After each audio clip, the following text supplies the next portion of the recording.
अस्सलाम वालेकुम स्टूडेंट्स, उम्मीद करते हैं कि आप सब खैरियत से होंगे। अच्छा जी, आज का जो हमारा टॉपिक है वो है जी एंडोक्राइन सिस्टम। एंडोक्राइन सिस्टम आज का हमारा टॉपिक है। हम कहते हैं the system in which hormones and endocrine glands both are present is called endocrine system. यानी वो सिस्टम जिसमें हार्मोन और एंडोक्राइन ग्लैंड्स दोनों मौजूद होंगे तो हम उस सिस्टम को कहेंगे एंडोक्राइन सिस्टम। फिर से एक बार, एंडोक्राइन सिस्टम वो सिस्टम है जिसमें हार्मोन्स और एंडोक्राइन ग्लैंड दोनों मौजूद होंगे तो उस सिस्टम को हम कहेंगे एंडोक्राइन सिस्टम। अब हार्मोन्स क्या होते हैं और एंडोक्राइन ग्लैंड्स क्या हैं, हम इसी टॉपिक में इन दोनों को डिस्कस करेंगे अभी। उसके बाद ये कुछ एक्टिविटीज़ हैं जिन्हें हमारा एंडोक्राइन सिस्टम रेगुलेट करता है, मेंटेन करता है, जिसमें फर्स्ट वन जो है वो हमारे पास ग्रोथ है। हम कहते हैं हमारी बॉडी में ग्रोथ होती है, जी होती है। हम कहते हैं हम रिप्रोडक्शन करते हैं, जी करते हैं। Maintain of glucose level in blood, यानी हमारा जो ब्लड है उसमें ग्लूकोज का लेवल जो है वो मेंटेन रहता है, जी रहता है। Reabsorption of water in kidney, यानी हमारी किडनीज जो हैं उसके अंदर वाटर की रीअब्जॉर्प्शन होती है। ये सारी की सारी एक्टिविटीज़ हमारा एंडोक्राइन सिस्टम ही रेगुलेट करता है। ये जितनी भी एक्टिविटीज़ हैं इन सब को हमारा एंडोक्राइन सिस्टम रेगुलेट करता है। रेगुलेट करना मतलब मेंटेन रखना। इन तमाम एक्टिविटीज़ को हमारा एंडोक्राइन सिस्टम ही मेंटेन रखता है। हमने कहा था कि एंडोक्राइन सिस्टम वो सिस्टम है जिसमें हार्मोन्स और एंडोक्राइन ग्लैंड दोनों मौजूद होंगे तो हम उस सिस्टम को कहेंगे जी एंडोक्राइन सिस्टम। तो अब हम हार्मोन्स और एंडोक्राइन ग्लैंड्स इन दोनों को डिस्कस करते हैं। हार्मोन्स को सबसे पहले डिस्कस करते हैं। हम कहते हैं हार्मोन्स, एंडोक्राइन सिस्टम जब कम्युनिकेशन के लिए कुछ केमिकल्स को यूज़ करेगा। एंडोक्राइन सिस्टम जो है वो कम्युनिकेशन के लिए कुछ केमिकल्स को यूज़ करेगा और इन केमिकल्स को हम हार्मोन कहते हैं। फिर से एक बार, हम कहते हैं एंडोक्राइन सिस्टम जो है वो कम्युनिकेशन के लिए केमिकल्स को यूज़ करता है और इन केमिकल्स को हार्मोन कहा जाता है। फिर लिखा हुआ जी hormone, a hormone is a specific messenger, यानी कि हार्मोन एक मैसेंजर का काम करते हैं। मैसेंजर मतलब कि मैसेज को एक जगह से दूसरी जगह ट्रांसफ़र करना।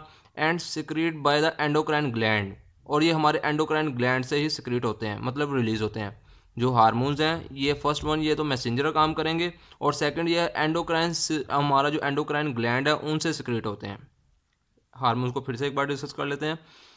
हम कहते हैं हार्मोन्स जो है, एंडोक्राइन सिस्टम जो है वो कम्युनिकेशन के लिए कुछ केमिकल्स को यूज़ करता है और इन केमिकल्स को कहा जाता है हार्मोन्स।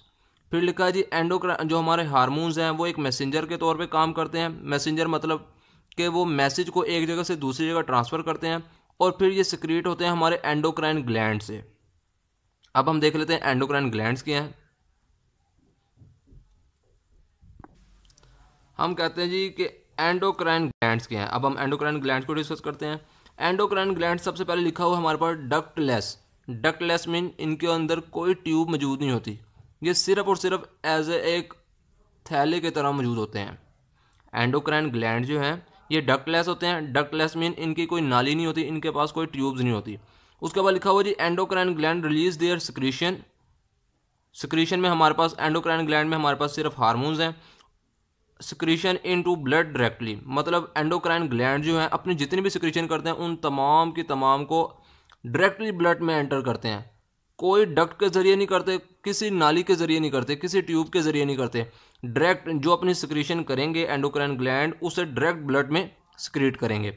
उसके बाद लिखा हुआ blood carries the hormones to target organ upon which they act, मतलब ये कि हमारे जो ब्लड में हार्मोन्स होंगे वो सिर्फ और सिर्फ अपने टारगेट ऑर्गन पे ही एक्ट करेंगे। टारगेट ऑर्गन मतलब वो कि जिन ऑर्गन पे हार्मोन के रिसेप्टर मौजूद होंगे हम उन्हें कहेंगे टारगेट ऑर्गन।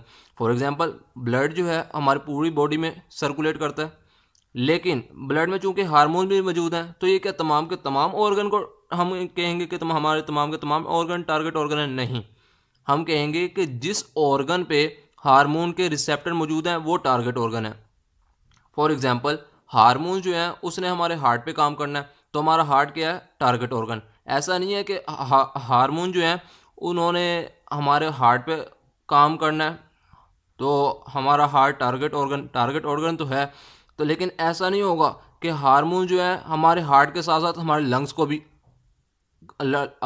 पे भी वर्क करेंगे, ऐसा नहीं है। हमारे हार्मोन्स का अगर टारगेट ऑर्गन हमारा हार्ट है तो वो हार्ट पे ही काम करेंगे। ऐसा नहीं है कि वो हमारे लंग्स पे भी काम करेंगे, हमारे स्टमक पे भी काम करेंगे, ऐसा नहीं।